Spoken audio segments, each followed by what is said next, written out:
El Lincoln Park Jewish Center y el Centro de Estudios Judíos Torah de Met del 311 Central Park Avenue de Yonkers, New York, presentan su programa Divrei Torah con el rabino Mani Viñas. Lo invitamos a visitar nuestro sitio web www.toratropical.com. Shalom.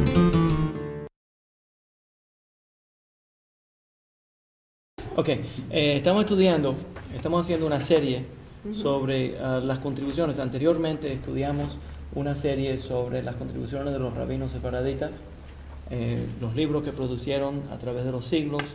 La semana pasada hablamos sobre Rashi y ya hemos hablado un poco, y los Hasidei Ashkenaz, y hemos hablado un poco sobre Rabbeinu Tam cuando empecé a presentar sobre los tosafistas. Hoy me voy a concentrar un poco más. ¿Cómo se dice un ransom en español? Un ransom. Resumen. No. ¿Cómo se dice? Cuando tienes que pagar para rescatar a alguien. Recompensa. Una recompensa. Una recompensa. Eso es lo que estoy diciendo. Okay. Entonces, hoy vamos a hablar sobre Meir Merutenberg. ¿Remember him? Meir Merutenberg. Y diferentes tosafistas. Entonces, la clase de hoy es sobre los tosafistas, los Baalei HaTosafot, comentaristas sobre el Talmud. ¿Recuerdan cuando hablamos anteriormente sobre Rashi, el comentarista Rashi, sobre el Talmud y también sobre el Tanaj? Rashi está a la parte de adentro de la página de Talmud, a la parte de afuera de la página de Talmud. Le voy a enseñar para que lo puedan ver. En el medio de la página está la Gemara.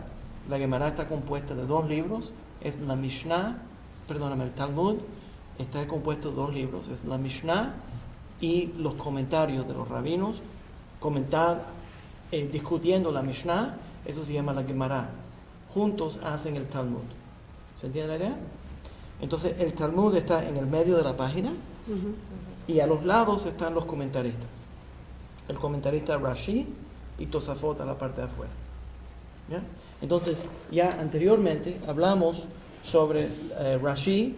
Le presenté sobre el Rabbeinu Tam, que es uno de los más grandes reconocidos tosafistas, y el grupo grande que forma los tosafistas empieza directamente después de Rashi. Rashi comienza hace una yeshiva, un estilo de comentar sobre el Talmud. Los tosafistas son los nietos de Rashi, grandes maestros de Torah en el norte de Francia, en Alemania y luego entonces en Italia también. Y algunos tosafistas en Inglaterra también. Entonces estamos hablando entre el siglo XI al siglo XIII. Entonces empieza en el norte de Francia, de donde viene Rashi y sus nietos. La mayor parte de los comentaristas que se llaman tosafistas vienen del norte de Francia. Es una colección de esos comentarios del norte de Francia, también de Alemania, luego entonces Italia y también Inglaterra. Los tosafistas, tosafot, la palabra quiere decir añadir, algo adicional. ¿Ya? Entonces esto que está añadido no usa necesariamente el estilo de Rashi, pero coge la idea de comentar sobre el Talmud de Rashi. Y ya mencioné anteriormente que parte del poder para poder uno estudiar el Talmud, lo básico del Talmud tiene que ser con Rashi. Si no puede estudiar Rashi, no va a entender el Talmud. Por el Talmud que se traduce directamente, no se entiende si es un signo de interrogación, si se para, si es una pausa, si es una pregunta. No se sabe nada. La única forma de saber lo que el Talmud está diciendo es poder entender, porque Rashi dice, esto es una pregunta, o esto fue una exclamación, o esto es una historia del Talmud. Entonces, Rashi explica lo que nosotros podemos llamar pshat. Simplemente explicar lo que está diciendo el Talmud. La explicación simple del Talmud. Los tosafistas, cuando nosotros empezamos a estudiar el Talmud, estudiamos la Gemara y entonces estudiamos Rashi. Cuando ya entonces el estudiante empieza a poder desarrollar un poco más el talento de estudio de Gemara, de Talmud, entonces empieza a estudiar Tosafot. Tosafot es un poco más difícil. Y la razón es que los tosafistas comentan no solamente sobre el Talmud, pero también comentan sobre Rashi, critican a Rashi, corrigen a Rashi, dicen Rashi estaba correcto en esto, pero estaba fallando en lo otro. Y entonces a veces Rashi normalmente tiene un comentario que es corriente, constante, sobre la página del Talmud, sobre la sugya entera, la sección del Talmud entero. Pero los tosafistas no hacen eso. Los tosafistas seleccionan lo que ellos llaman los problemas que están en el Talmud, y entonces a veces sacan una sección del Talmud, comentan sobre esa sección, y entonces de pronto encuentran otra sección en completamente otro tratado del Talmud que está relacionado a ese problema que ellos identificaron en esa página del Talmud, lo traen a ese lugar, lo comparan y explican cómo son similares y cómo son diferentes. Entonces hay un estilo específico que es un estilo crítico que es el estilo crítico francés y alemán de estudio de los sugyot del Talmud. Entonces es un poquito más complicado el estudio de Tosafot que el estudio del Talmud con Rashi. ¿Entiendes idea? Es decir, que primero tengo que empezar a estudiar la Gemara y estudiar a Rashi, el comentario que tiene Rashi sobre la Gemara. Sí, para poder estudiar Talmud, lo primero que recomendaríamos es que estudien Mishnah. Okay.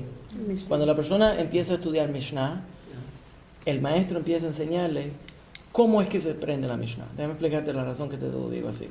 Porque hay 6 libros de la Mishnah.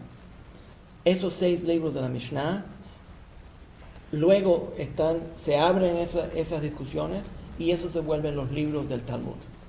Entonces la Mishnah es la tradición oral, para repetir lo que habíamos hablado anteriormente, pero es importante mencionarlo. Nosotros sabemos que cuando Moisés subió al monte Sinaí, recibió verdaderamente 2 Torah.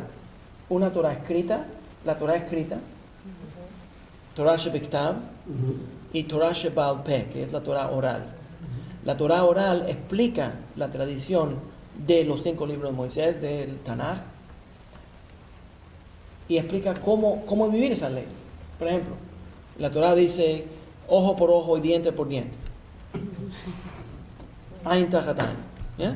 Entonces, quiere decir que si Chas v'Shalom le saco un ojo a alguien, ¿me tengan que sacar el ojo a mí? No. Entonces, los romanos lo hacían. Los romanos lo hacían. Es lex talionis.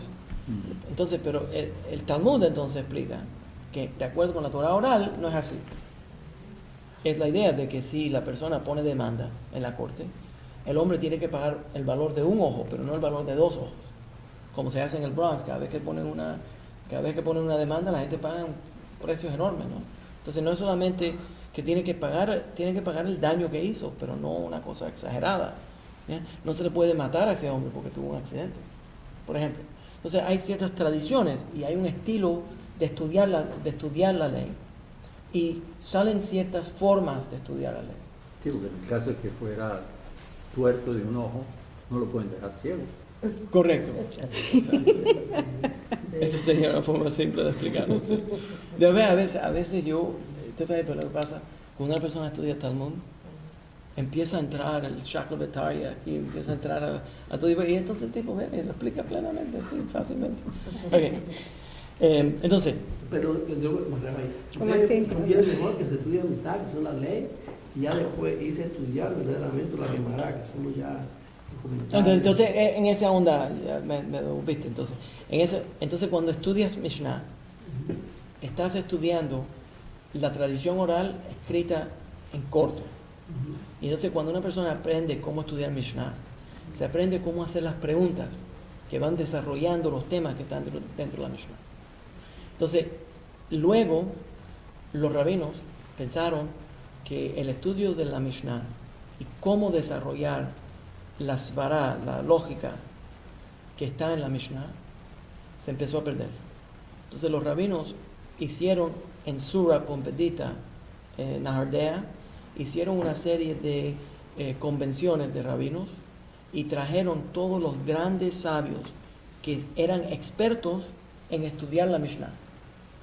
Y las discusiones que tenían los rabinos de cómo desarrollar la lógica de entender la ley, entonces escribieron eso. Eso es un libro que se llama la Gemara. Entonces el Talmud es la unión de la Mishnah y los comentarios de los grandes rabinos, por ejemplo, los Tanaim, los Amoraim, los Gaonim, luego, cómo ellos respondieron, cómo ellos reaccionaban a la discusión de la Mishnah. Porque hay un estilo cultural de argumento para desarrollar la lógica de la ley. Y entendemos ya que el Talmud no te dice la ley terminada, en su mayor parte. El Talmud no está interesado en enseñar, en decirte esta es la ley. Eso luego el Shulchan Aruch y los libros de Halajá lo hacen.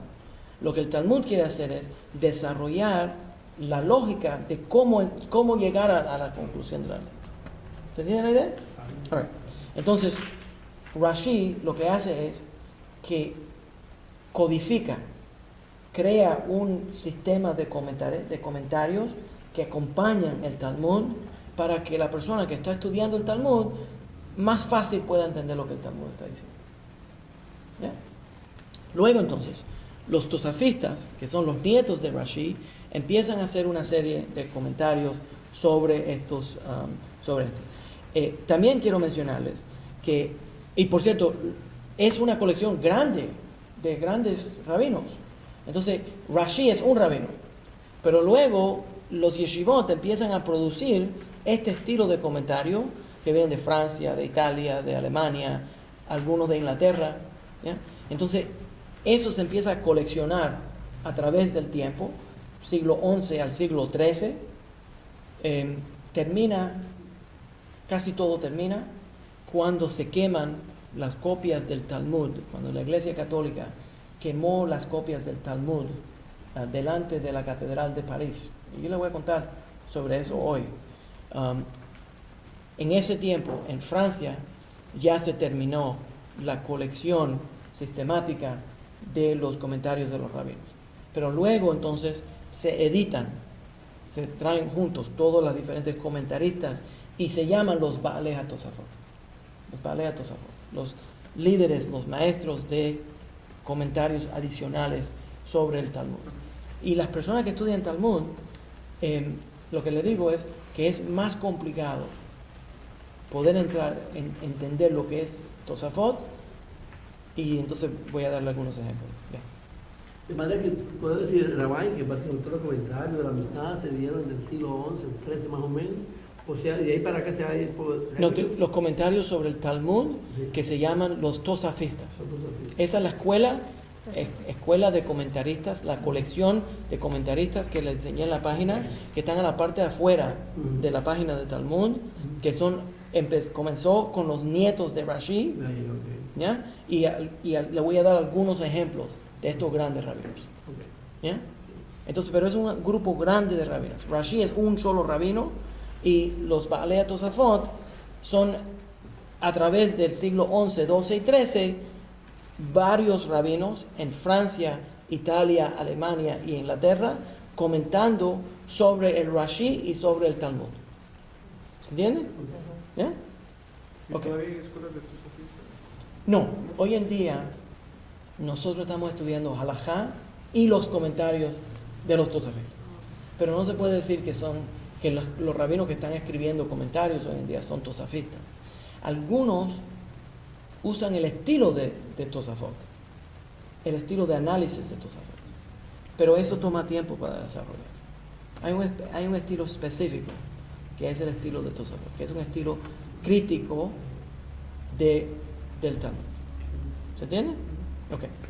También quiero mencionar que igual Rashi es reconocido no solamente por escribir comentarios sobre el Talmud, pero Rashi también escribió sobre el Tanaj. Y los Baalei HaTosafot también tienen algunos comentarios sobre el Tanaj que aparecen en la colección que les enseñé la semana pasada de el Mikraot Gedolot. Entonces, ahí hay una sección que se llama el Dat Zekenim. El Dat Zekenim son tosafistas comentando sobre la Torá. ¿Ya? Pero lo más popular de los tosafistas, lo más popular de ellos era este comentario que se presenta a la parte de afuera de la página del Talmud como comentario que se llama Baalei Tosafot. ¿Se entiende? Ok. Ok. Olvidé todo eso. Ok.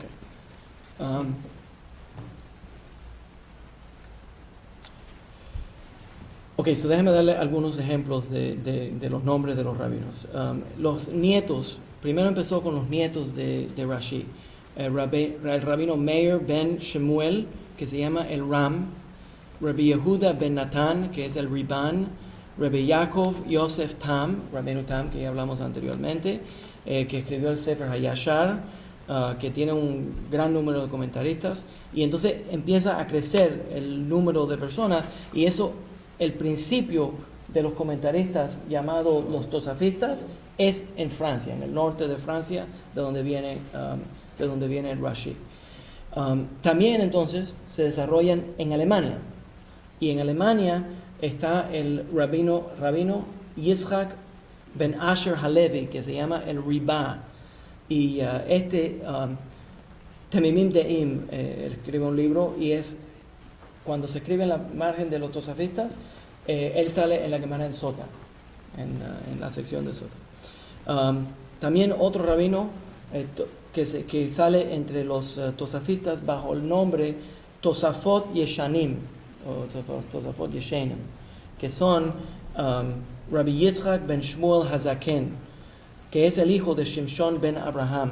Estos dos comentaristas publican bajo el nombre de los tosafistas antiguos. Luego en el siglo XIII, entonces es cuando se empieza a editar todo esto y se pone junto como el Talmud. Y los tosafistas es el primer grupo que cada vez que mencionan a Rashi, no lo llaman Rashi, lo llaman el Pirush HaKuntres. El Pirush HaKuntres es las notas sobre el comentarista que se sacó de las notas.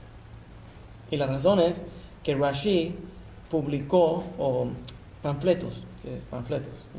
Entonces Rashi no publicó libros, Rashi publicó panfletos, que entonces los estudiantes de Talmud podían tener como notas, y tenían en el Talmud, dentro del Talmud tenía una nota, no from Rashi. Entonces se ponía dentro de las páginas. Entonces en los tiempos antiguos, cuando tenías Talmud que no estaban en imprenta, no pasaban por la imprenta, eran a mano, entonces tenías hojas de papel y sacabas el Talmud y estaba lleno de hojas de papel con comentaristas, los comentarios de Rashi. Y todavía nosotros que estudiamos Talmud, se ve todavía mucha gente que escriben en los márgenes de la página y entre las palabras ciertas notas para ayudarse a recordar secciones del Talmud. Eso es muy común. También quiero mencionarles, no sé si ustedes han oído a alguien estudiando Talmud, pero hay como un canto que acompaña el estudio de Talmud. Ese canto que acompaña el estudio de Talmud ayuda a crear una lógica dentro del estudio de Talmud. Y a memorizarlo. ¿Que te lo cante?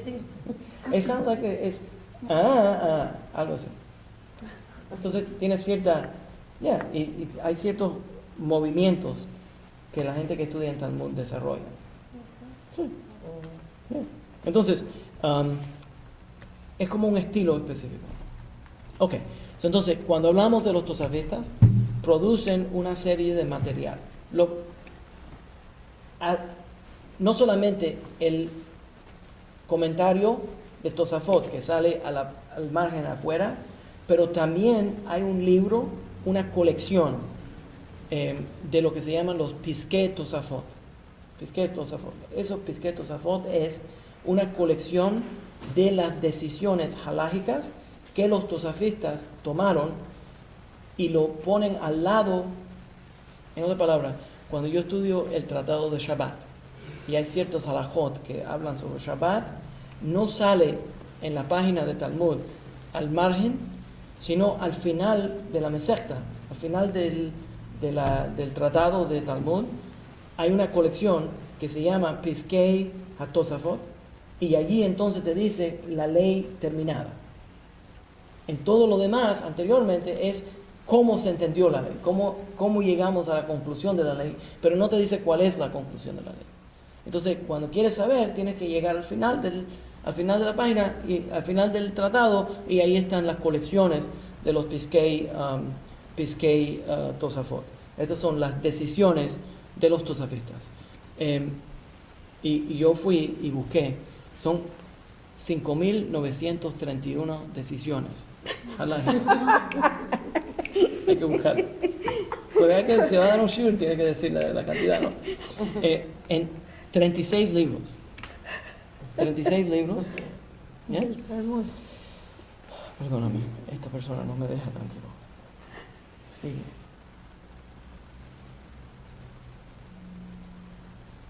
Yo quiero ver si es una emergencia. No. Okay. Entonces, Brachot, Moed, Nida, Nashim, Shabbat, Gitin, Ketubot y Baba Kama. En todos esos, al final de la sección de ese Talmud, entonces tienen la colección de las decisiones pertinentes a esas discusiones que estaban entrando. Yeah. Ok, próximo. Estos son los Tosafot regulares.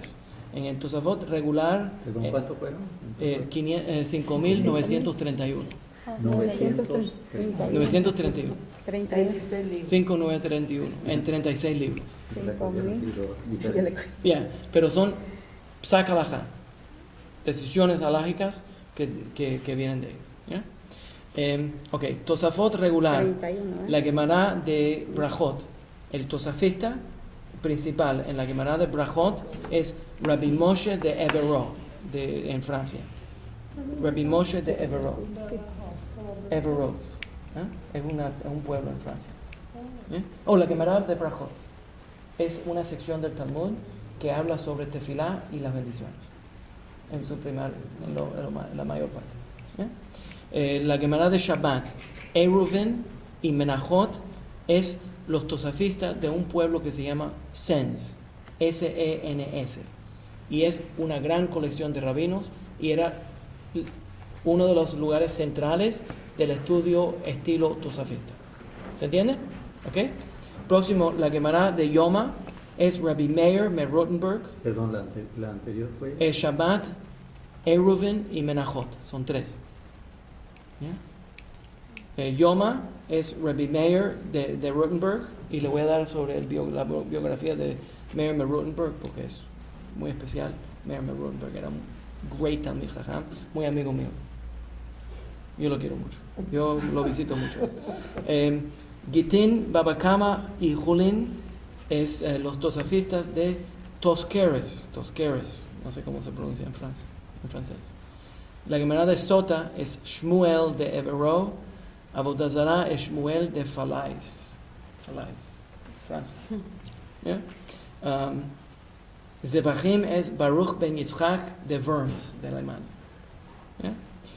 Entonces, esos son los tosafistas, la colección de tosafistas, comentarios sobre el Talmud. Próximo es Tosafot Yeshanim, o Yeshanim, que son antiguos, que son los tosafistas de Sens, Shmuel de Dampierre y Tosafot. Y esos son los Tosafot. Tosafot Harid es Rabbi Yitzchak de Trani, y Tosafot Harosh es Asher ben Yehiel. Ahora, ya anteriormente hablamos sobre Asher ben Yehiel cuando hablamos sobre los rabinos sefaraditas. Este es el Rosh. Y la razón es porque este es Ashkefardik. El hombre nace en Alemania y muere en España. Entonces, en esos tiempos no había diferencia entre Ashkenazim y Sefaradim. Entonces, la gente se movía constantemente. Entonces, él fue uno de los fundadores, salió de Alemania, estudió y se volvió uno de los grandes tosafistas entre los Ashkenazim en Francia y en Alemania. Terminó su vida en España y estableció una yeshiva en España. ¿Ya? Ese es el Rosh. ¿Okay? Por cierto, todos los rabinos que yo estoy mencionando salen, son bajo la categoría reconocido hoy en día como los Rishonim y los Aharonim. Cuando yo hablo sobre los Rishonim, los rabinos que estudian en Yeshiva, después que se publicó, ¿recuerdan cuando di la clase sobre Shulchan Aruch, Rabbi Yosef Karo? Fue tan grande el Shulchan Aruch, la contribución del Shulchan Aruch fue tan reconocida que se dividen los periodos de los rabinos entre Rishonim y Aharonim, antes y después, antes del Shulchan Aruch y después del Shulchan Aruch. Entonces, todos los rabinos antes del Shulchan Aruch, antes del Rabbi Yosef Karo, antes que se publicó el código de la ley, el código del Shulchan Aruch, que quiere decir la mesa puesta, entonces Rabbi Yosef Karo, antes de eso, son todos reconocidos como Rishonim. Después de la creación del Talmud, son Aharonim, después.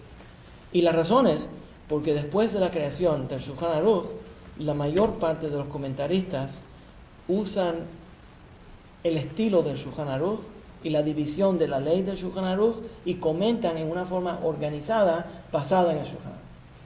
Y antes de la creación del Shulchan Aruch, entonces tienes diferentes piezas que van organizadas como comentarios sobre la página del Talmud. ¿Se entiende la idea? Y el Talmud, por cierto, one second, y el Talmud está organizado para que cada tratado sea parte de una sección de 6. Entonces, como tienes los 6 libros de la Mishnah, ¿estás oyendo, Ramón? Porque esto es para ti, estamos hablando de la Mishnah. Entonces, el sistema mishnaico tiene 6 libros, y en el sistema talmúdico, cada uno de los libros, de los tratados, que son muchos más, se dividen como parte del Seder de la Mishnah. Por ejemplo, tienes Seder Nashim, la sección que tiene que ver con mujeres, literalmente, pero tiene muchos temas. Entonces, tienes 6 o 7 libros que son parte del Seder Nashim. Yo la pregunta de esto, digamos, de la amistad, porque me asustó José Moreno en Miami, llamé, que hay muchos libros, pero quizás no me hablaba de esto, de estos 6. Yo quería comprarlo. No, porque sea lo que va a ser muchos libros, porque la Mishnah, la traducción de la Mishnah, se vuelve una enciclopedia. Se vuelve una enciclopedia larguísima, no son 6 libros. Es cuando tienes que traducir la Mishnah, al traducir la Mishnah, tienes que comentar sobre él. Entonces se vuelve enorme. Sí, yo le pedí a Candy que le devuelva. Sí, yo le pedí a Candy que le devuelva la llamada. Sí, sería muy... Ella me llamó y me dijo que le dijera que ella los tiene. Okay. Rabbi Yosef Karo lo Pero un consideramos momentito, que ella hace tiempo que estaba tratando de hacer una pregunta. No, ¿qué es lo que decir? Bueno. No, yo lo que quiero saber es si para ser rabino hay que estudiar. Claro que sí. Esto es lo básico, ¿no? Eso es lo básico para poder ser rabino. La mayor parte de los rabinos tienen que estudiar esto, sí. ¿Cómo fue? Para ordenación, sí, Lo absolutamente. mismo hay que estudiar la Mishnah entera. La Mishnah, la Gemara, tienes que... Bueno, no te van a examinar sobre todo la Mishnah y toda la Gemara, pero se asume así. Tienes que... El problema es que si alguien te hace una pregunta de halajá, no tienes que saber todas las respuestas, pero tienes que saber por dónde buscarlo. Y tienes que tener una base de dónde poder responder. El sistema clásico, es buena pregunta. Qué bueno que te insistí que lo preguntes. Alguien viene a hacer una pregunta sobre cualquier nidá. Nidá, un buen ejemplo. Alguien viene a hacer una pregunta sobre nidá. El rabino clásico no te va a decir simplemente, ok, sí o no. No te va a decir, we know what yes or no in that case was. Anyways, no te va a decir que sí o que no. Él tiene que analizar en su mente. A veces te dice sí o no, pero para poder decir sí o no, si es un rabino clásico, entonces va a pensar, ¿cuál es la deraita? ¿Cuál es la ley de acuerdo con la Torah? ¿Cuál es la ley de acuerdo con el Shulchan Aruch? ¿Cuál es la ley? ¿Qué es lo que son los...? Y si es un poquito más complicado, entonces se va a hacer una pregunta. Esto anteriormente se discutió. Si se discutió esto anteriormente, entonces hay precedentes. Entonces, ¿qué es lo que hizo el Talmud para discutirlo? Entonces, ¿qué es lo que tal vez dice el Tosafot? ¿Qué es lo que son los Piskei Tosafot? Si es una pregunta complicada, Entonces va a decir, oh, déjame buscar en los Piskei Tosafot para ver si ya ellos respondieron a esa pregunta. Y si los Piskei Tosafot respondieron a esa pregunta directamente, ya yo tengo base para responder. Pues no te vas a equivocar con decir que, con responder de acuerdo con los Tosafot. O de acuerdo con el Rambam. Si vas a buscarlo en el Rambam, nadie le puede alzar la voz al Rambam, porque si tiene una base, si tiene una respuesta del Rambam, entonces tienes que saber a dónde buscarlo. ¿Me entiendes? Viene siendo como, para yo entender, la Torah dice, la Torah dice que no cocine al cabrito en la leche de su madre. Entonces ahí viene Rashi y da su opinión. Y empiezas a después vienen ampliar. entonces los tosafistas y dan entonces los tosafistas opinan solamente sobre lo que Rashi dice, o opinan sobre lo de Rashi y lo que dice la A veces directamente del Talmud. A veces directamente del Talmud. ¿Ya? Yo le voy a dar algunos ejemplos de cosas que aprendemos directamente de los tosafistas, pero uno de mis favoritos, le voy a dar un ejemplo en un momento. Pero, ¿se entiende la idea? Entonces, lo primero que empieza a estudiar una persona que se vuelve adicta a los problemas alérgicos como yo soy un adicto. Entonces, lo primero que aprendemos es cómo aprender Gemara. Y nosotros lo llamamos estudiando Gemara. Aprendemos Gemara. Quiere decir, estamos aprendiendo cómo aprender. ¿Y cómo uno se confunde con tantas opiniones, tantas versiones diferentes? ¿Cómo uno llega a esa conclusión de yo me voy a ir por este camino? Porque la regla es... ¿Porque su árbol lo dice? No, porque la regla es que uno sigue la opinión mayoritaria. Entonces, aunque sabes que existen opiniones minoritarias, que son menos reconocidas o menos que la gente no ha seguido, necesitas saber las opiniones minoritarias, porque en ciertos casos, cuando la pregunta ocurre, tal vez más aplica a la posición minoritaria que a la posición mayoritaria. Pero si es una pregunta menos complicada, sigue simplemente lo que la mayoría decide. ¿Se entiende? Sí. ¿Bien? Ahora recuerda también, por ejemplo, el mejor ejemplo que puedo darles es Rav Ovadia Yosef. Jajam Ovadia. Estamos estudiando los Ashkenazim, pero él a veces pone los Ashkenazim también, ¿ya?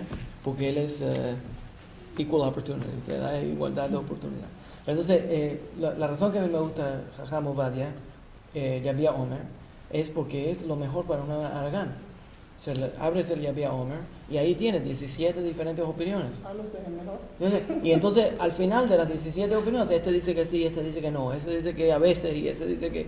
y que da ejemplos. Entonces, al final dice, y yo creo que deberíamos de aplicar la ley de esta manera, y te dice la razón. Eso es lo clásico. Viene siendo como, me imagino que una clásica tiene que ser si debemos comer comida caliente o no en Shabbat. Eso tuvo que ser una bien clásica. Eso es larguísimo. ¿Y cómo? Me pregunta, eso no es lo difícil. No. Decidir a comer comida caliente, eso es fácil. Porque sabemos que tenemos una tacaná de Sadia Gaón. Sadia Gaón no le gustan los caraítas. Y Sadia Gaón dice, nosotros tenemos que hacer una tacaná, un decreto, que tenemos que comer comida caliente en Shabbat para enseñar que no somos caraítas. Caraítas no comen comida caliente. Los caraítas interpretan el versículo. La Torah dice, no deberías de tener fuego en tus moradas en Shabbat. Entonces los caraítas interpretan que eso quiere decir que no puedes dejar un fuego en tu casa. Por ejemplo, si tienes el horno puesto. Antes de Shabbat. Ellos dicen que tienen que apagarlo. Porque como la Torah dice directamente, no tengas un fuego en tu casa en Shabbat. Entonces ellos interpretan que eso quiere decir que no puedes dejar puesto. Esos eran los caraítas. Eran gente en los tiempos antiguos que solamente creían literalmente en la Torah escrita. Pero la Torah oral dice no, que eso no quiere decir eso. Lo que quiere decir es que no puedes prender un fuego en Shabbat. Se cubre. Entonces lo cubrimos o lo dejamos puesto antes de Shabbat y entonces eso se entiende. Y Sadia hizo una tacaná que uno debería de siempre comer algo caliente en Shabbat para demostrar que uno es creyente no solamente en la Torah escrita, sino también en la Torah oral. ¿Ustedes? ¿Existe un grupo? Sí, es pequeño, pero hacen ruido. Pero hacen ruido. Pero es un grupo pequeño. Para mí no es una cosa seria. Anyways. O tiene que ser más agresiva para llamar la atención. Yo quiero dar una opinión. Yo siempre entendía que no prender fuego, sí, no prender fuego, pero también en los sentidos, no encender fuego, no armar pleito, no discusión. Sí, esa es otra cosa, esa es otra cosa. Pero eso no armar, o sea, no prender fuego, pero no prender fuego de chaval de pleito. Está muy bonito esa forma de interpretarlo. Porque eso es otra clase de juego. No, seriamente, no estoy jugando. A veces juego tanto que la gente no sabe si estoy serio o no. Pero no, en este caso de verdad estoy serio. Es una forma muy bonita de... It's very nice.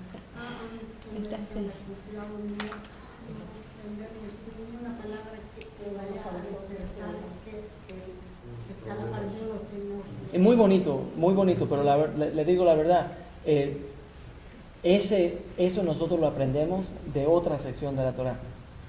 El prender fuegos, tradicionalmente, literalmente, lo que quiere decir es no prender un fuego, no apagar un fuego. Entonces luego lo aplicamos a la electricidad, etc. ¿Ya? Pero porque es como fuego que se quema, ¿no? Pero hay otra sección de la Torá a donde Isaías habla Im tashib Shabbat rogleja, que uno debería de cambiar la forma que uno actúa en Shabbat. Entonces, si cambias tu forma de caminar, de actuar en Shabbat, que entonces Dios te va a dar bendición. Entonces, la idea entonces es que uno debería de comportarse de una forma más agradable. Pero le digo la verdad, la felicito, es una forma muy bonita de pensarlo.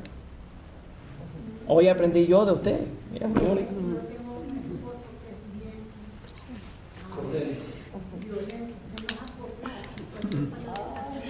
No, debería de aprender a ser más paciente como el Rabino Viñas.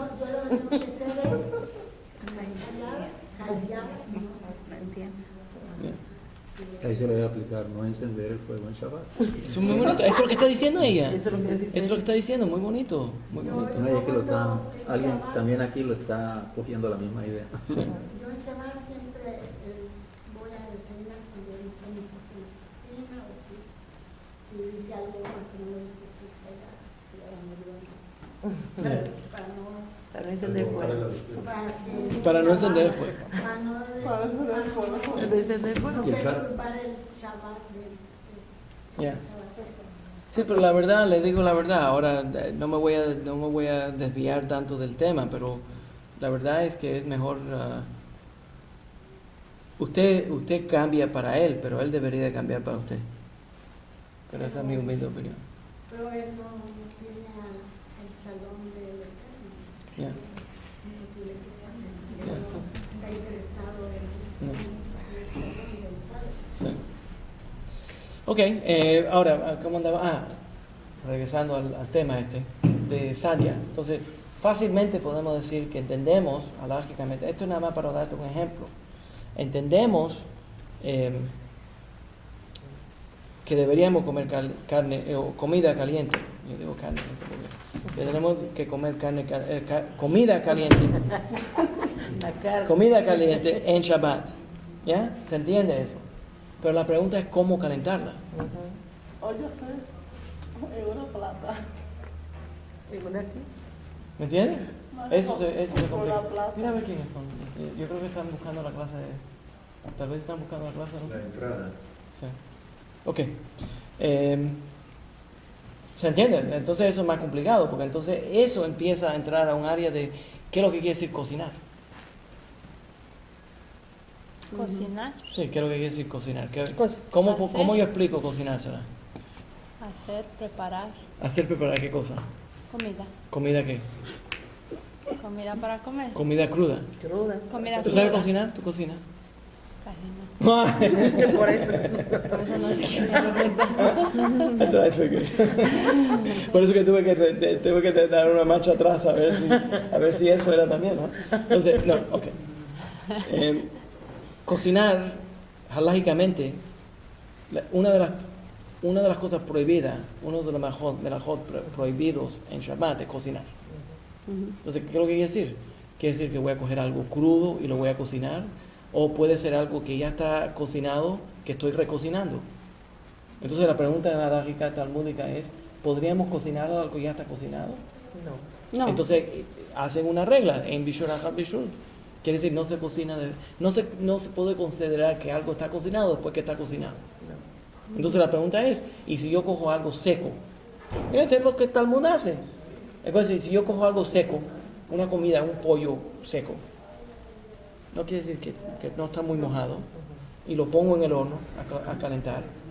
Si eso es diferente que si yo cojo una sopa y lo pongo en el horno a calentar. Porque cuando es una sopa, tiene un líquido y empieza a hervir, y entonces eso puede recocinar lo que está dentro de la olla.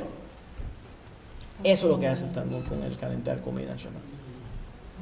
Se entiende que uno puede calentar comida en Shabbat, pero la pregunta es cómo calentar la comida en Shabbat. Y si tengo la comida de Shabbat calentándose, tengo mis amigos que quieren comer, cojo la sopa, la quito de la estufa. La quito de la estufa, estaba caliente, la llevo a la mesa, todo el mundo se sirve. Tan elegantes no somos de que servimos en la cocina. ¿Ya? ¿Puedo coger ahora la olla y devolverla a la estufa? Porque estaba caliente y ahora se refrió. ¿Eran gente buscándolo? Son jasíricos, pero un grupo de esos. Okay. Entonces, si cojo esta olla y la muevo y ahora se enfrió la sopa, no está tan caliente como estaba, ahora devolverla a la estufa. Entonces, ese es otro problema ahora. Entonces, mucha gente dice, ok, hay ciertos rabinos que dicen, sí, sirve la sopa, pero no la pongas en la mesa, sino manténle una mano por lo menos, para que sea algo corrido, y entonces puedes devolverla. O sirve la sopa directamente de la estufa, ponlo en las losas, va echando, y entonces, pero lo deja allí. Pero entienden, estos son todos los temas que entra el Talmud y las discusiones talmúdicas sobre esto. ¿Ya? Dame un ejemplo. Yo leí una cosa aquí.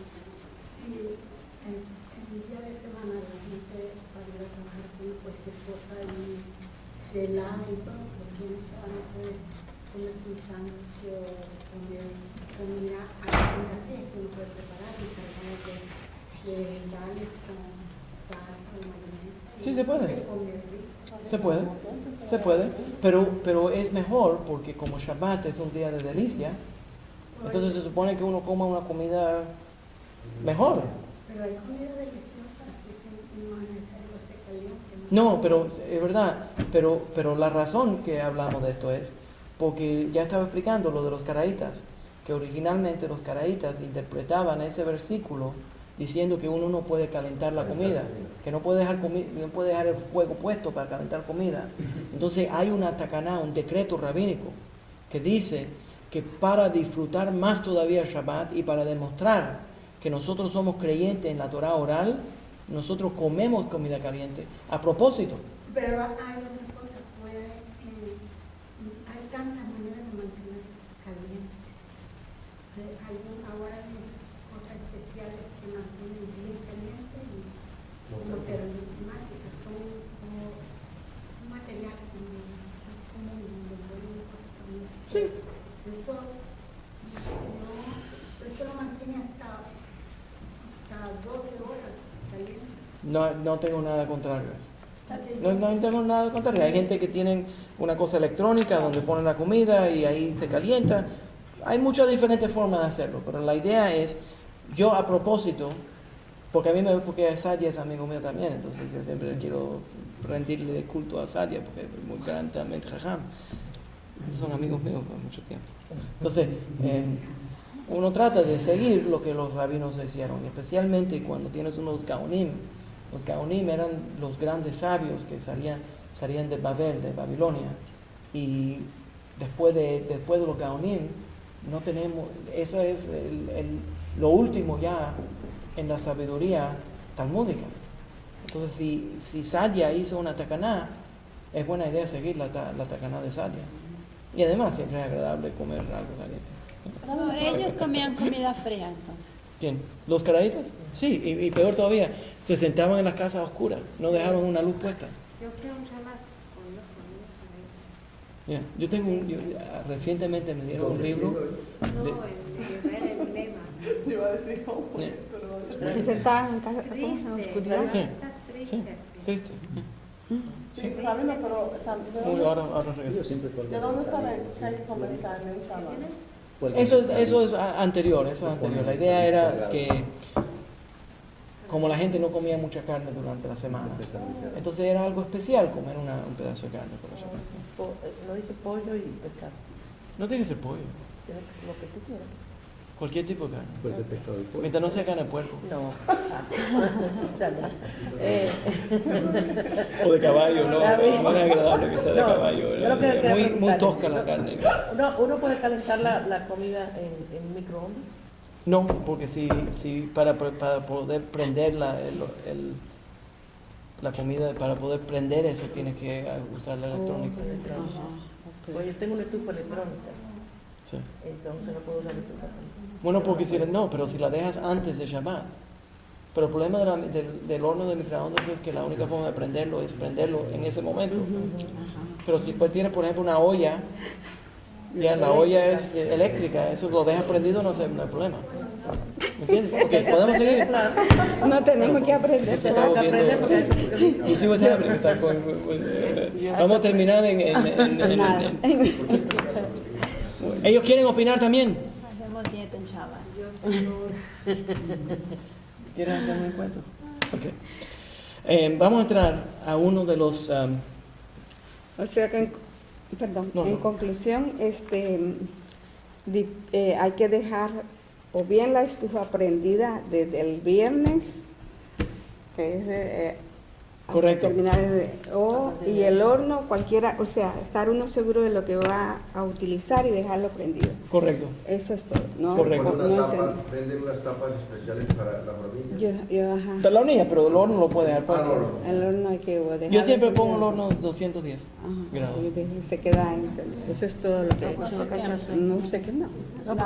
Porque el horno a mi casa es electrónico, entonces. O sea, hay que dejar entonces. El problema no es que es electrónico, el problema es que la única forma de usarlo es prenderlo en ese mismo instante. Eso es, en ese momento, en ese instante. Pero si lo prendo antes de Shabbat, no hay problema. O si yo lo programo, si hay ciertos hornos, por ejemplo, hay ciertos hornos que lo puedes programar para que se apaguen en 4 horas. Entonces puedes dejarlo puesto y entonces él mismo se apaga. Hay ejemplos. Él se prende y se apaga la luz. Exacto. La misma luz. Exacto, las luces también.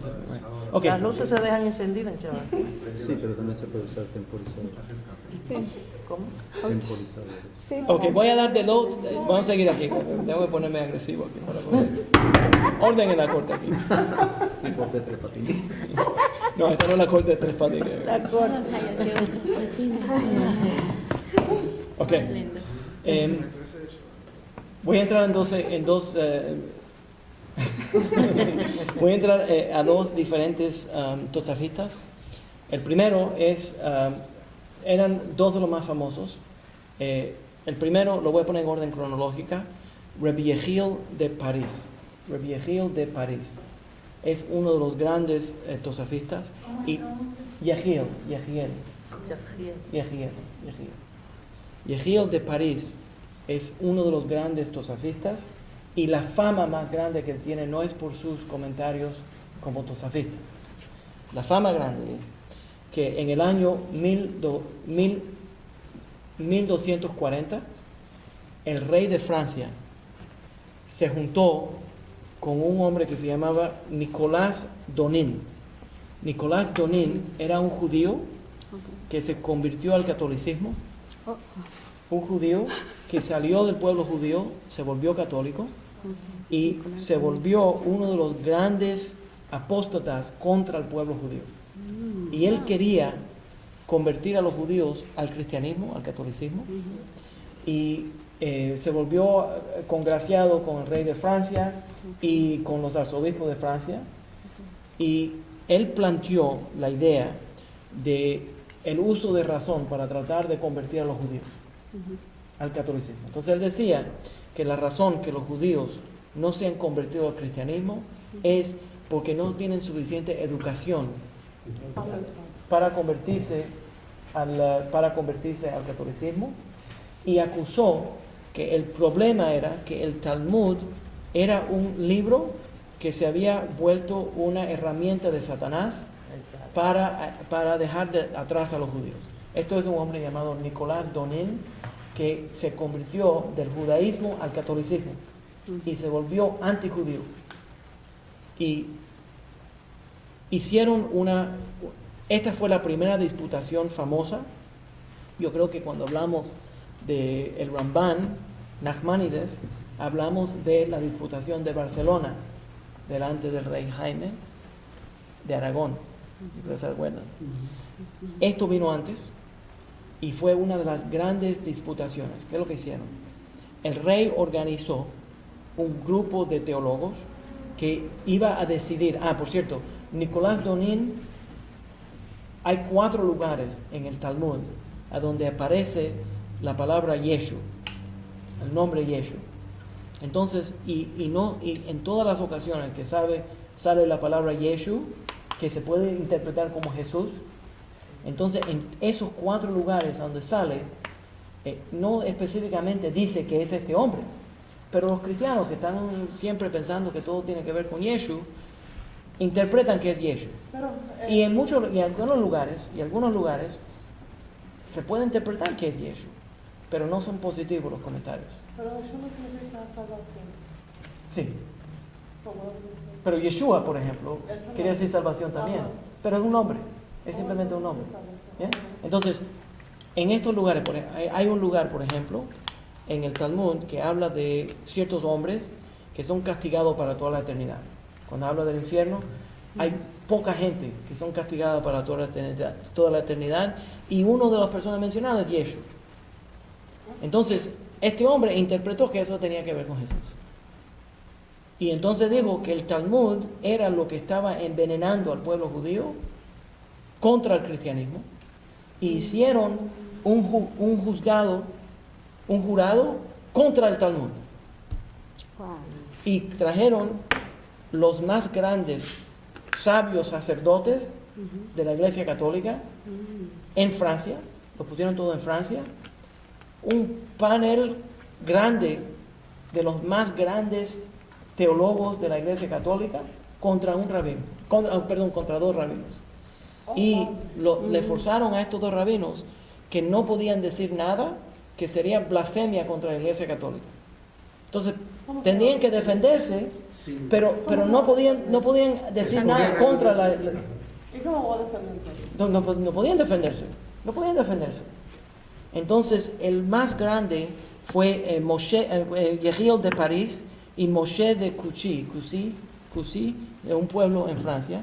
Los trajeron a la fuerza a París, y este jurado tomó 2 años debatiendo 2 años. Eran genios. Entonces, pero de todas maneras tenía el problema de eso. Hashem lo defendió. Por cierto, ¿ustedes saben por qué la gente apunta para arriba? ¿Tú sabes por qué apuntan para arriba? ¿De dónde viene? Yo digo que el Padre. Sí, pero Dios no está ahí arriba. El Padre está donde quiera. Está en todos los lugares, porque apuntamos para arriba. Pero yo de arriba, porque Él está sobre. No, le voy a decir por qué. Okay. Hay una base histórica. Debo tomar desviarme un momento, porque ahora estoy viendo. Porque Él es uno. No, es más raro que eso. Es más raro que eso. Okay. Cuando los griegos entraron a la tierra de Israel, nunca habían conocido a gente que tenían un Dios invisible. Los griegos siempre tenían estatuas que representaban a los dioses, y tenían todo el mundo que ellos habían conocido a través del mundo tenía algún tipo de ídolo que representaba al Dios de ellos. Entonces le preguntaron a los judíos, ¿dónde está el Dios suyo? Y los judíos no podían decir, mira, esta es la piedra, esta piedra o ese pedazo de madera, porque nosotros no creemos en ídolos. Entonces los rabinos analizaron la filosofía griega y aprendieron que los griegos tenían un concepto que es el ethos. El ethos es infinito, y el ethos, hasta el ethos infinito, ellos lo representan con el cielo. Entonces, cuando los griegos, los filósofos griegos le preguntaban a los rabinos, ¿a dónde está tu Dios?, los rabinos apuntaban para arriba, para explicarle que nosotros creemos en el infinito. En el infinito. Y entonces desde ese día se quedó entre los paganos, cuando hablan del Dios invisible, apuntan para el cielo. Y entonces luego los paganos romanos son tan ridículos que piensan que es un tipo gordo que está volando allí en las naves. Un tipo gordo y con barba. Sí, un gordito viejo con barba. ¿No lo has visto? Y vestido de rojo. Oye, ¿tú has visto la cantidad de setups que hacía Jesus? Con el six-pack que tiene. Sí. Ok, yo creo que el tipo iba al gimnasio. Yo le quería preguntar, ¿será verdad que existió ese tal No, ese tema no voy a entrar. Eso es demasiado seductivo y me va a tomar 5 horas entrar a ese tema. ¿Qué pasó? ¿Hay algo? Es un pelo, ¿qué lo de? Lo que sí yo sé es que nuestro Padre Eterno es infinito, es algo indiscutible, algo que no se puede. No tiene principio. No tiene ni fin, exacto, es infinito. No, por favor, no vamos a entrar a ese tema. El punto es demasiado complicado para este momento. Pero entonces, hacen un jurado y presentan a estos rabinos contra un panel grandísimo de teólogos. Al final, Rabbi Yehiel de París, la forma que defiende es que prueba que son diferentes personas en el Talmud. No son en todos los lugares donde menciona a Yeshu, no siempre habla del mismo hombre. Entonces no tiene que ser interpretado de esa manera, y defiende bastante bien al pueblo judío. 2 años en este problema. El rey de Francia trajo todas las copias del Talmud, los puso delante de la catedral de Notre Dame y quemaron todas las copias del Talmud que pudieran encontrar en Francia. 1242. 24 carrozas llenas de libros de Talmud. Ahora estamos hablando, hoy en día, quemar libros todavía es un pecado grandísimo, pero en esos días es peor, porque no tenían imprentas. Entonces eran copias de libros escritos a mano. Copias directas. Y se pone es tan mala que uno de los estudiantes de Rabbi Yehiel, que estaba viendo eso, por cierto, los rabinos declararon un día de luto por la destrucción. Y fue considerado terrible, absolutamente terrible. Es una cosa horrible, ¿ya? Sí. Entonces, la gente, toda en Francia, todo el pueblo judío expresó luto por la destrucción de los Talmud, y por todo este tiempo se recuerda cuando quemaron los libros en París. Okay. Rabbi Meir Rutenberg era el estudiante de Rabbi Yehiel, y él estuvo allí porque forzaron a los judíos de París que todos vayan a la fuerza a ver cómo ellos quemaban el Talmud. Bueno, es uno de los grupos. Si empezamos a poner la lista de criminales, no vamos a pasar ¿ya? Pero él escribió para Tisha B'Av, escribió uno de los Kinot que nosotros leímos anteriormente, escribió uno de los Kinot expresando luto por la destrucción del Talmud. ¿Yeah? Okay. Es uno de los más grandes.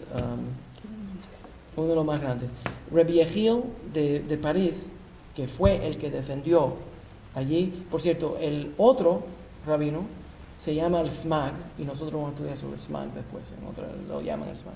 Es Moshe de Coucy. Pero Rabbi Yehiel se fue de París, se fue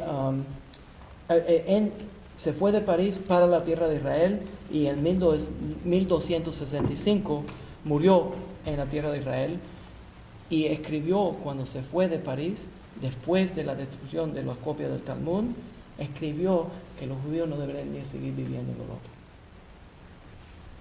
1242.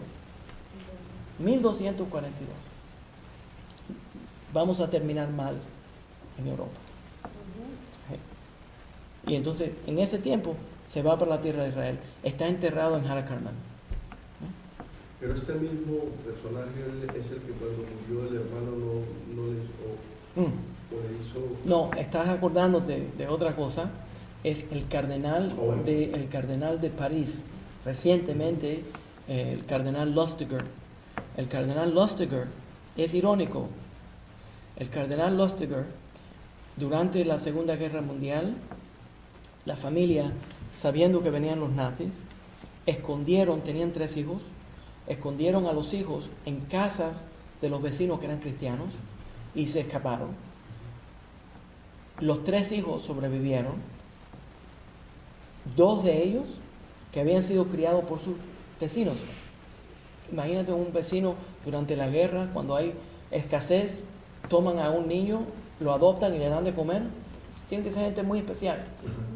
Entonces, cada uno de ellos se criaron y cuando terminó la guerra, 2 de ellos, de los 3, retornaron al judaísmo. Uno de ellos se quedó católico porque había sido criado entre esa familia. Se volvió el cardenal de París, debajo de la catedral de París. Interesantemente, cuando llegó a la entrada de la catedral de París, el hermano de él, aunque parece que el hermano de él era judío, entonces afuera de la catedral de París, él dijo Kadish por el hermano. Pero lo encuentro irónico porque ese es el lugar donde quemaron el Talmud. La iglesia católica quemó el Talmud delante de la catedral.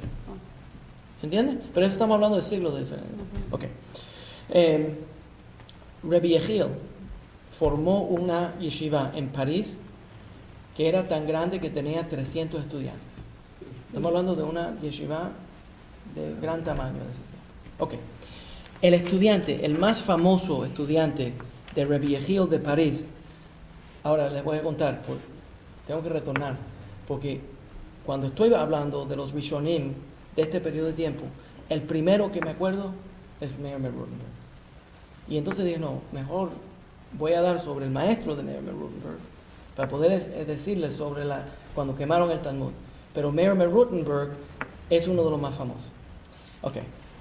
Se llama Meir ben Baruch Maharam, le llaman el Maharam, Moreno Harav Rav Meir. Era el padre de los rabinos, le llamaban el padre de los rabinos. Gran talmudista y también Peitan. Él fue el que escribió uno de los Kinot cuando vio la destrucción del Talmud. Debería haber hecho copias, pero no tuve tiempo. Estudió en Alemania, la yeshiva de Würzburg y de Mainz. Estudió también en Francia, bajo el maestro Rabbi Yehiel de París, que fue el que defendió el Talmud. Y él vio las 24 carrozas del Talmud siendo quemado. Lo que es, por cierto, él tiene una colección, Meir Rutenberg tiene una colección y es reconocido como tremendo halajista y también es uno de los tosafistas, comentaristas sobre el Talmud, pero entre la colección que él tiene son 1500 respuestas a preguntas halágicas. Y a veces puedes encontrar en las cartas de él, lo que la gente hacía era que le escribían al rabino, él recibía esa y entonces publicaba la respuesta y entonces de ahí se pueden llegar a decisiones halágicas. Esos son shuvot. 1500 shuvot de Rabbi Meir Rutenberg. Pero esta es la fama de Rabbi Meir Rutenberg. Una de las secciones que él responde mucho es Hilchot Avelut. La gente, él lo reconocían como experto en las leyes de luto y cómo aplicar las leyes de luto, entonces él tiene muchas respuestas, pero también tiene una colección de respuestas sobre Shechitá y Eruvin. Cuando la gente va a hacer un Eruv, él tiene muchas aplicaciones de Eruvin, pero muy famoso por las Hilchot Avelut. Después de un tiempo, el maestro de él, Rabbi Yehiel, ya había dicho que uno no debería de vivir en Europa, porque Europa se estaba volviendo muy peligrosa y estaban las cruzadas y estaban la gente acusándonos y había muchos problemas. Entonces él decidió en el año 1286 a irse para Israel. irse en esos días para Israel no es coger un avión. Tenías que viajar a pie, a través de toda Europa. O tenías que llegar a cruzar partes de Europa, ir a un barco y cruzar en el Mediterráneo. El Mediterráneo estaba lleno de piratas. La gente se llevaban a la gente, pirateaban, y entonces tenías que pagar. ¿Cómo se llama? Ransom. La recompensa. La recompensa. Entonces, o te mataban. Era terrible lo que pasaba. Entonces, en 1286 se va con su familia de Alemania para Israel. Entran a una sección en Francia, a la sección de Lombardía de Francia, y cuando estaban cruzando, cuando estaban en la calle, pasó el arzobispo de Mainz. Estaba visitando en esa sección de Francia. Esto está recordado en la historia. Y acompañándolo había un judío que se había convertido al catolicismo. Este judío, que se llamaba, yo lo apunté, no lo apunté, quise apuntarlo, no me acuerdo. Ok, mejor no lo mencionamos por no hablar la Shon Harad. Y lo reconoció. Lo reconoció en la calle, lo acusó. El arzobispo de Mainz lo arrestó en la calle y se lo llevaron en cadenas a él y a su familia para Alemania. Y el rey Rudolfo, en ese tiempo, el rey Rudolfo I en Alemania, había declarado que los judíos no eran personas, que los judíos eran propiedad del rey. Y como nosotros éramos propiedad del rey, el único valor que nosotros teníamos era producirle dinero al rey, a través de impuestos, a través de la venta y el maltrato de los judíos. Entonces él se ganaba el dinero. Entonces el rey Rudolfo lo cogió y lo metió en el castillo en Alemania. Lo tira en un castillo y pide 20,000 medidas de plata, marks de plata, para pagar ese precio para la libertad de Rabbi. Para libertar. Y sabiendo que la comunidad judía apreciaba mucho a Rabbi Meir Rutenberg, era la forma de robar a la comunidad. Se presentó el caso al arzobispo y el arzobispo dijo, no es correcto, ese precio no es correcto, tiene que ser 23,000 medidas de plata. Entonces, la ley no lo protege y la iglesia no lo protege. Lo tiran debajo de la fortaleza y allí se quedó. El Rosh, Rabbeinu Usher, que estaba en España, era estudiante de él y recaudó los 23,000 medidas de plata para pagar. Y cuando fue a pagar, oye, cuando fue a pagar, Rabbi Meir le dijo, no pueden pagar. Rabbi Meir le dijo, no pueden pagar. Yo me voy a quedar en la cárcel. Si ustedes pagan, todos los rabinos de Alemania y todos los rabinos de Francia van a terminar torturados en las cárceles de estos hombres terribles. Si ustedes pagan, lo van a hacer constantemente. Sí, eso es verdad, es verdad. Eso es verdad. ¿Te imaginas? Se quedó en la cárcel por 7 años hasta que se murió. Y por 7 años, ya entonces el rey se dio cuenta que no había forma de bregar con este hombre, que se había completamente sacrificado al hombre para salvar al resto de la comunidad judía. Eso es la grandeza de Reb Meir. ¿Ya? Y constantemente la gente trataba de pagar, y no permitía. Entonces el rey empezó a permitir que los estudiantes vayan a la cárcel a visitar al rabino. Entonces los estudiantes iban a la cárcel todos los días a visitar al rabino. No podían dar comida, pero entraban y el rabino les daba clase en la cárcel. Entonces ellos se ponían a estudiar con el rabino Meir dentro de la cárcel Y desde adentro de la cárcel escribió muchísimos libros. Es que eso, Muchísimos libros es una historia como repetida con el judío en Perú, ¿se acuerdan? Sí. Estando preso. Sí. Bueno, él convirtió a los cristianos. Pero esos son los estudiantes de él, que entonces se murió, y entonces los estudiantes querían enterrar a Reb Meir. Y el rey no lo permitió. El rey no lo permitió. Entonces un hombre, Alexander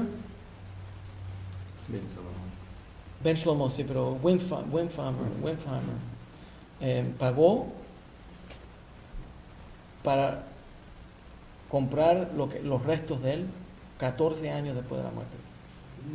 Wow. Y lo enterraron en un cementerio en Worms, en Alemania. Y entonces él pidió, el hombre que tenía dinero para pagarlo, pidió que lo entierren al lado del rabí. ¿Al lado de qué? Al lado del rabí. Cuando él muriera. Cuando él muriera. Entonces cuando él murió, lo enterraron y todavía se ven las tumbas de los dos. Este es el área esta es la historia de Reb Meir Rothenberg. Pero lo más bonito de Reb Meir Rothenberg es esta quiná. Entre las cosas halajicas, tremenda enseñanza halájica. Pero la quiná. Déjame explicar un poco sobre Pidyon Shvuim para que entiendan lo que es Pidyon Shvuim. Lo mencionamos anteriormente cuando estábamos hablando sobre la historia de los sefaraditas. Está poniéndose caliente aquí, pero hay que terminar. Estoy soltando un poquito, mucho aire caliente. El Pidyon Shvuim es uno de los grandes mitzvot de la Torah. Hay ciertos mitzvot, ciertas cosas que son tan grandes que uno puede violar el Shabbat para hacer esa mitzvah. Por ejemplo, salvar una vida. Alguien está enfermo y tiene que ir al hospital. Se viola la ley de Shabbat para preservar una vida. No, esa es otra idea, ¿okay? Pero lo que idea es que es Doher Shabbat, que es más grande, supersede el Shabbat. ¿Ya? Entonces, por ejemplo, Milá, un niño nace y el 8º día es Shabbat, entonces se rompe la ley de Shabbat para hacer la Milá. Eso es Doher Shabbat. Quiere decir que pero hay pocos mitzvot que tienen tanta importancia que rompe la ley de Shabbat, que superseden la ley de Shabbat. Y una de las leyes, uno de los mitzvot que es más importante, supersede la ley de Shabbat, es Pidyon Shvuim. ¿Cuál es Pidyon Shvuim? Quiere decir que si sabemos que alguien, Chas v'Shalom, que no sea así, que Dios nos guarde, que alguien está siendo tomado por gentiles o piratas, terroristas, cualquier cosa que se tiene que hacer en Shabbat para salvarle la vida a esa persona se puede hacer. Y los rabinos escriben carte blanche. Puede viajar a buscar dinero. Puede hasta trabajar en Shabbat para usar ese dinero para pagar salvarlo. Entonces, entendemos el ejército israelí puede violar el Shabbat para ir a salvar a un judío que está, hace Shalom, en Siria.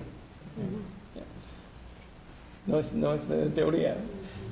Entonces, puede hacer cualquier cosa para rescatar a esa persona que ha sido cautivo. Y entonces se puede rescatar. Y eso es uno de los grandes mitzvot. También, interesantemente, habían casos en tiempos rabínicos, en tiempos antiguos, a donde la gente se llevaban a judíos como esclavos. Y cuando alguien entraba al mercado de esclavos y si veía que uno de los esclavos se estaba vendiendo a ese esclavo y era judío, y sabía que era judío, entonces tenía la mitzvah de comprar a ese esclavo para darle la libertad a ese esclavo.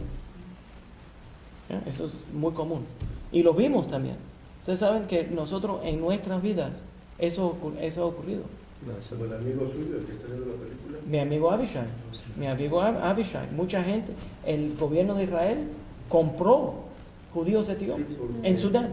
Como esclavos. Fue y lo rescató. ¿Sabías? Y ahora nosotros tuvimos una operación secreta Israel y lo revelaron. Que entraban a los mercados de Sudán, a donde venden esclavos, y si encontraban a alguien que hablaba en Amharic, lo compraban.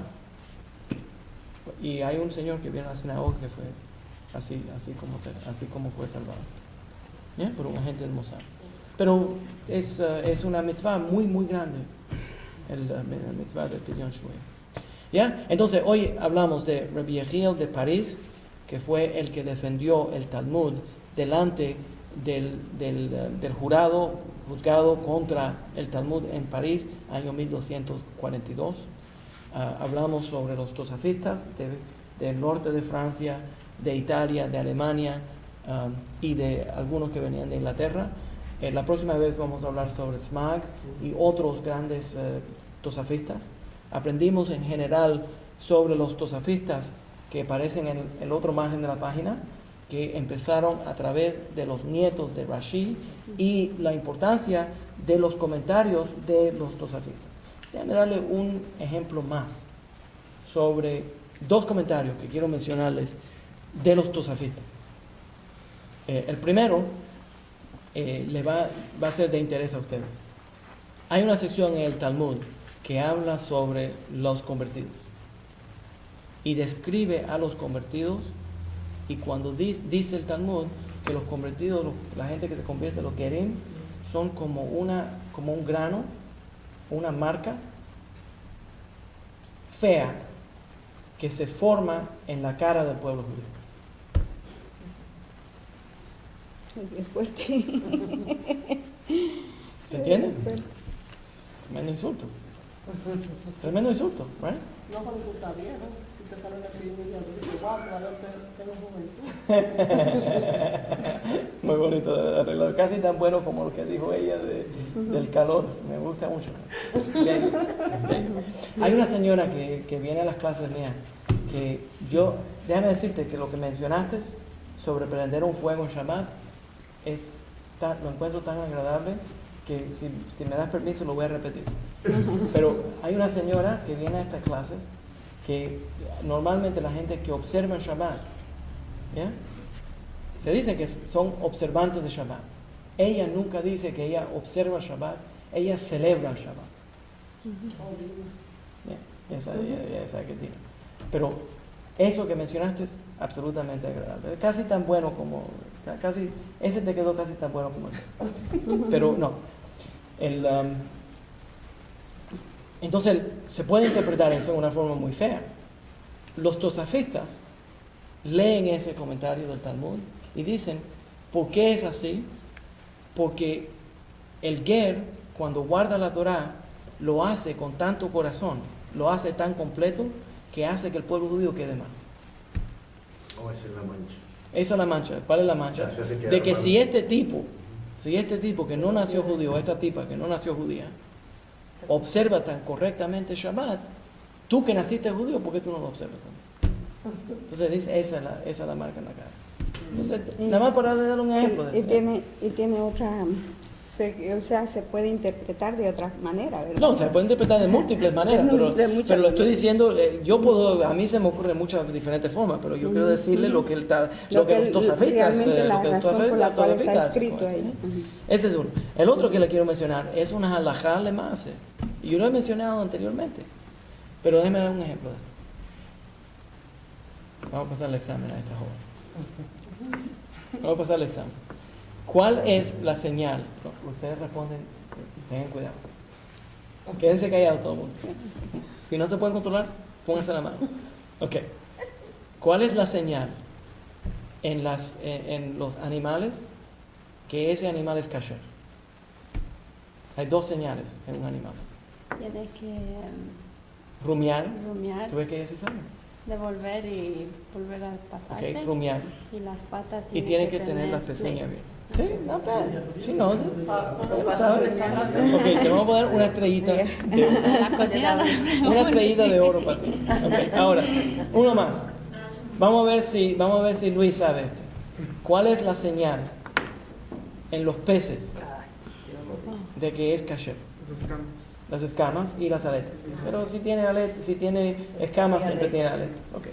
Entonces, ¿cuál es la señal? Este para Ramón. Decía el para Ramón. ¿Cuál es la señal en el cuerpo de una ave para demostrar que es kasher? De aves, ozot. favor. No digo. No, no puedo. Ok, dásela a la otra dominicana. Ella te va tu compatriota. Ok, vamos. La Torah te dice. Exactly. La Torah no dice que hay una señal específica para las aves, Sino que indica cuál es sino lo dice por nombre. Entonces nosotros sabemos que como la Torah dice por nombre las aves, las aves tienen los nombres, pero los nombres a través de los siglos se pueden haber confundido. Se pueden confundir. Entonces, la única forma que se sabe que algo es kasher en el mundo de las aves es por la mesorá, por la tradición. Entonces, si como ya sabemos que estos patos se podían comer, que estos gallos se pueden comer, ¿ya? Entonces sabemos que se puede comer, ¿correcto? Entonces, los tosafistas tienen un comentario en Hulin, a donde dice que si, por ejemplo, hay varias tradiciones. Entonces, si yo soy ashkenazí, mi deseo de verdad, profundo, si yo sería ashkenazí, Usted se puede convertir más casi la mitad de cefalita. sí, pero uno no puede bajar porque suba. Entonces, si yo fuera, tiene un tipo de ashkenaz, de Polonia, y está visitando en España. Y en Polonia comían ciertas aves. Y cuando va a España, hay otras. Entonces, Tosafot dice que cuando va a España, que puede comer las aves que los judíos españoles dicen que son kasher, se las puede comer. No hay problema. Tú puedes confiar, de acuerdo con los tosafistas, tú puedes confiar de la mesorá de otros judíos en otros lugares. Y cuando regreses a Polonia, puedes seguir comiéndote las aves que los judíos de allí, de España, te estaban comiendo, porque puedes confiar que los judíos de España no estaban confundidos. ¿No? Simplemente porque tú no lo conociste en Polonia, y esto es muy importante. Filosóficamente es muy importante. Porque quiere decir que se supone la programación correcta del pueblo judío no es desconfiar de los demás, sino es confiar de los demás.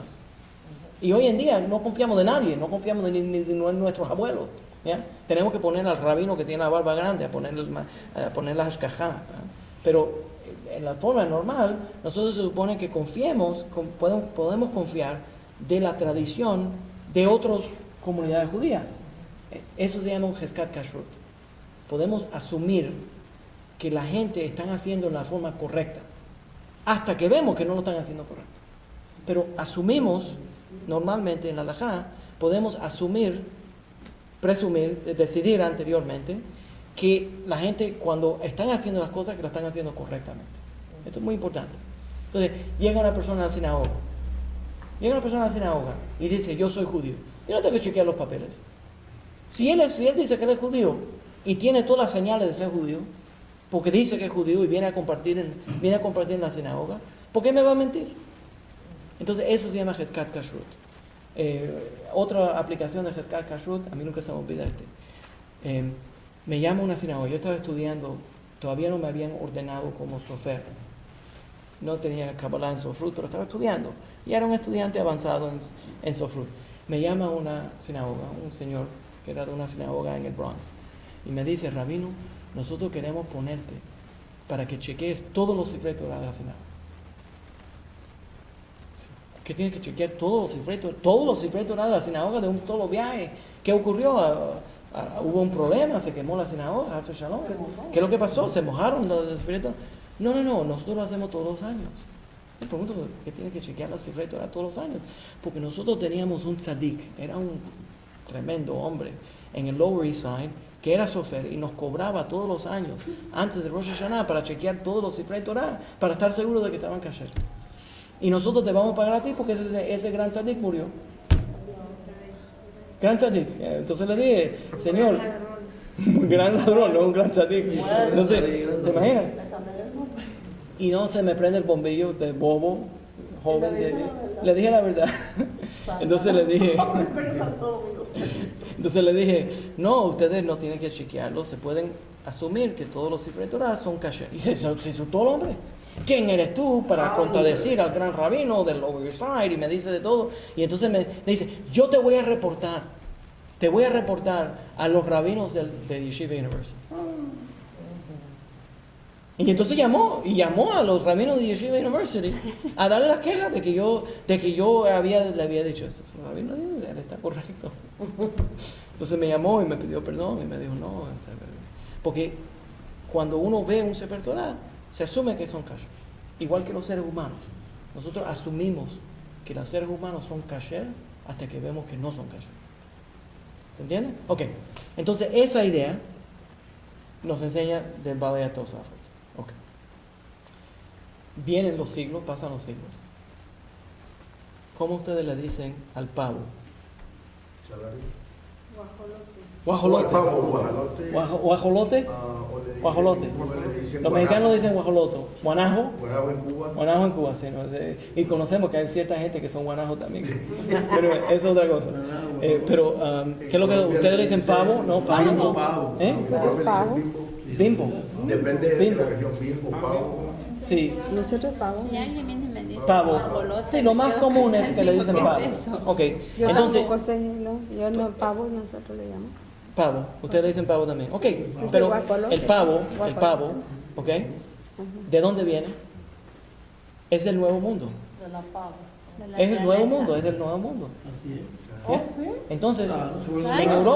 en Europa no se conocía el pavo. No hay pavos. No se conocía el pavo. Entonces la pregunta es, cuando la comunidad judía viene al Nuevo Mundo, ¿podemos comer pavo o ajolote o no podemos comer? ¿Es kasher o no es kasher? Entonces encontramos que hay un pájaro que es parte de esa familia, hay una ave que es parte de esa familia que se comía en el norte de África.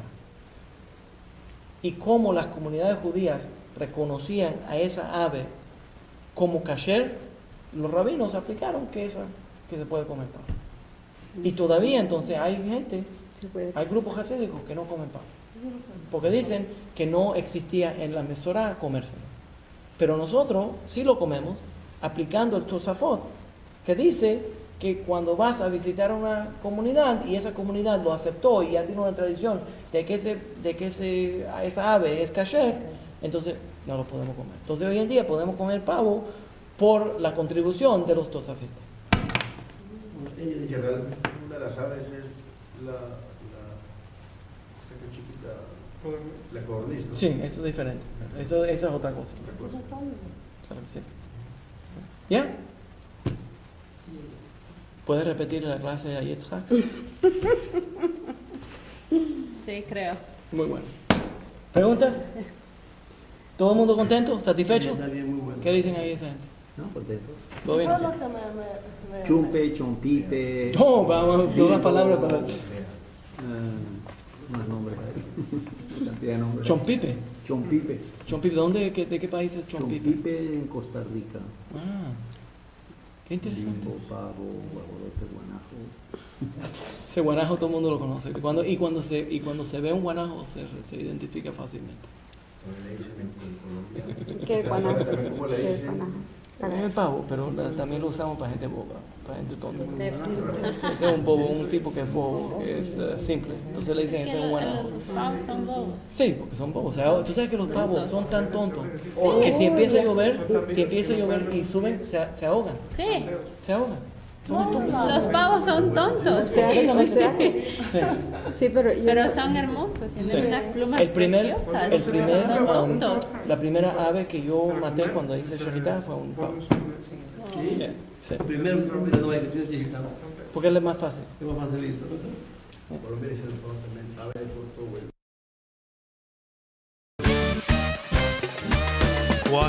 El Lincoln Park Jewish Center y el Centro de Estudios Judíos Torah de Met del 311 Central Park Avenue de Yonkers, New York, presentaron su programa Divrei Torah con el rabino Mani Viñas. Te invitamos a visitar nuestro sitio web www.toratropical.com. Shalom.